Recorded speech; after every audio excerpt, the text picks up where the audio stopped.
spectrum of like, you know what, I'm happy with where I am, or I really need to make a whole bunch of change. Where are you as far as eating better, exercise, like cutting down on salt and caffeine and things like that?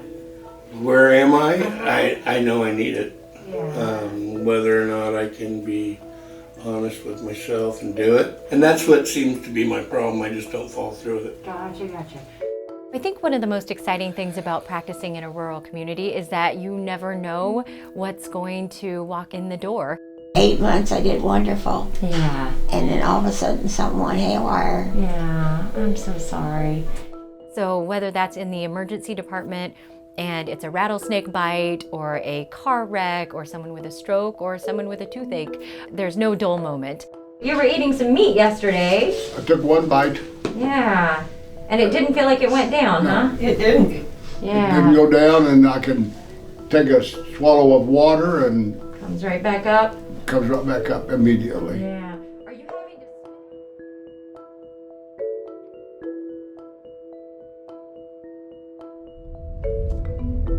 to... Jennifer Bacani McKenney is a physician in Fredonia, Kansas, a rural town about 80 miles outside Wichita.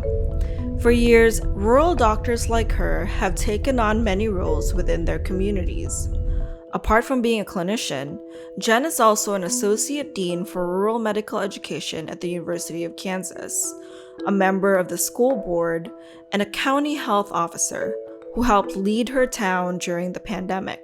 We're switching roles probably every 15 minutes or so. So we might be seeing a patient in the clinic and then we have to jet off to the emergency department. And then we have to go and do a stress test, or we have to do a medical staff meeting.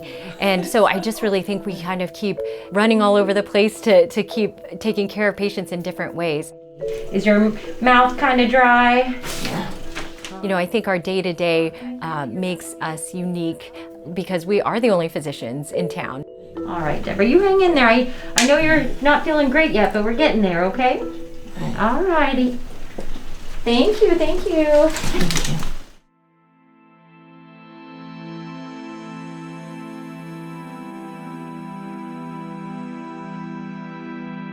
Rural areas have been facing a shortage of physicians for decades.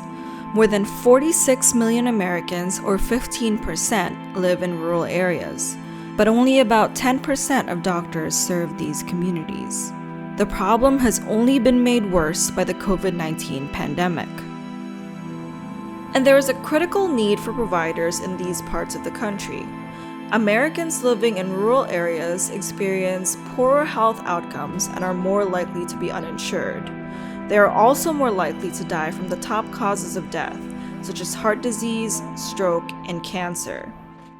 One of the reasons for the shortage could be traced back to the early 1900s, when medical education underwent a massive upheaval. Science was advancing rapidly, but many schools were not keeping up. Wanting to improve the standards of medical education, the Carnegie Foundation for the Advancement of Teaching hired a man named Abraham Flexner to visit every medical school in the country and make recommendations. His 1910 report helped shape how doctors are trained today. Basically, what he said is most of the schools in the United States really don't provide good training at all, like from no laboratory or pathology work or even seeing patients to maybe two years of 4 months of training each and no high school diploma required. And people thought as technology is growing that they should really change this because one, to protect the health of the population, and two, to increase physician salaries. In the years following the report, many schools struggled and eventually shut down. Melissa Thomason and her colleagues studied how these reforms affected where medical students eventually ended up practicing. As schools shifted and new graduates started to be trained in hospitals, had to have college, that it actually tended to reduce the likelihood of people settling in rural areas. These doctors trained in better medical schools that had already adopted new requirements moved to urban areas at a greater rate than doctors trained in medical schools that had not yet adopted the new requirements. As the barriers to entry became higher, it also became harder for young people in rural areas to pursue medicine. In 1929, one physician mourned the loss of rural doctors in an article called The Swan Song of the Country Doctor, writing that, quote, the best 10 years of a man's life and $12,000 in tuition were a sizable price for the honor of serving humanity. Not every farmer's son can meet the terms, whatever his determination. Even then, he recognized that the number of rural doctors were already decreasing. Between 1906 and 1924, rural areas lost 6,000 physicians, and 1/3 of small towns that had physicians in 1914 had none by 1925. He also thought that since the average age of physicians was 52, and the average American at the time only lived to 62, the number of doctors would decrease even more. These statistics eerily echo what's been going on today. Although lifespans have increased since the 1920s, half of rural physicians are already over 55, and 1/3 of physicians are expected to retire over the next 10 years. Right here at my nose. Excellent. David Hagan is a doctor who's practicing in Gibson City, Illinois, and at 69, has been making plans for retirement. Once a week or twice a week, someone will say, "You're not retiring anytime soon, are you?" Or more commonly, "You can't retire till I die." You know, it's like there's some magic number of people that die, then I can retire. And I always tell them, well, my plan is to make you find a new doctor when I retire. Because I want you to stay healthy and well, and then we'll find somebody new when I do retire. Okay, good. When he first started out, David joined a practice in 1983 and eventually bought it and took over. As he thought about retirement, he initially set out to sell his practice to another up-and-coming doctor. And I've had some conversations with former students in particular who have a rural background. One in particular would have been ideal. I would love to have had him come back and join the practice and eventually take it over. But he was clear that he didn't want to buy my building. Well, I wouldn't want to be a landlord forever. So many young people, as they finish their training today, vast majority have tremendous educational debt, and it's quite an obstacle for them to want to buy into a practice, much less buy an office building. And so it just became more and more apparent to me that was going to be a very difficult hill to climb. Okay, all right. So I'll check. Eventually, David decided to sell his practice to the local hospital. When I started practice, a lot of people joined small groups or went on their own. And now it's just the opposite. The majority of people are looking for employed situations. They do not want to be an owner. There's a whole host of reasons probably for that. Nationwide, the number of doctors who own or have a stake in a private practice has been decreasing. In 2020, the number of doctors in private practice dipped below 50% for the first time since the AMA started doing surveys in 2012.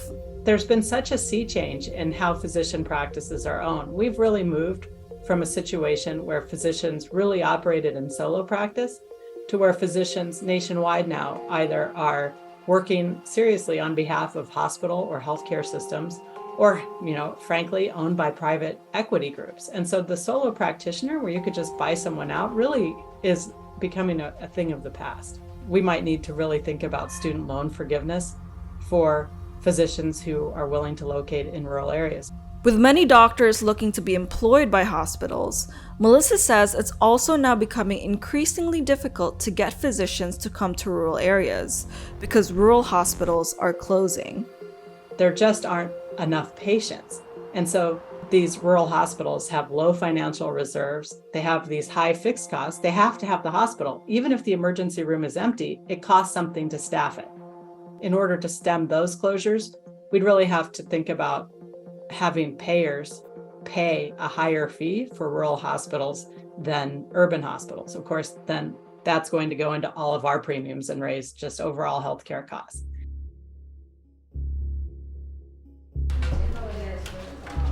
One solution is to recruit and train students from rural areas. Research has shown that doctors with rural backgrounds and those trained in rural areas are more likely to practice in rural communities. Both Jen and David are proof of this. We talked to her about this thing. This is benign, and at least I can take that out here in the office. Okay. I always wanted to be a small town doc. Many of my patients I've been taking care of for 30, 35 years. They're now women who are middle-aged or well, actually older that I delivered their babies for them. I took care of their grandparents. And so there's that connection that goes back generations. I was born in the hospital right next door that we're connected to. I was raised here in this community, and that allows me to take care of all my friends and family that I've known since I was a little kid.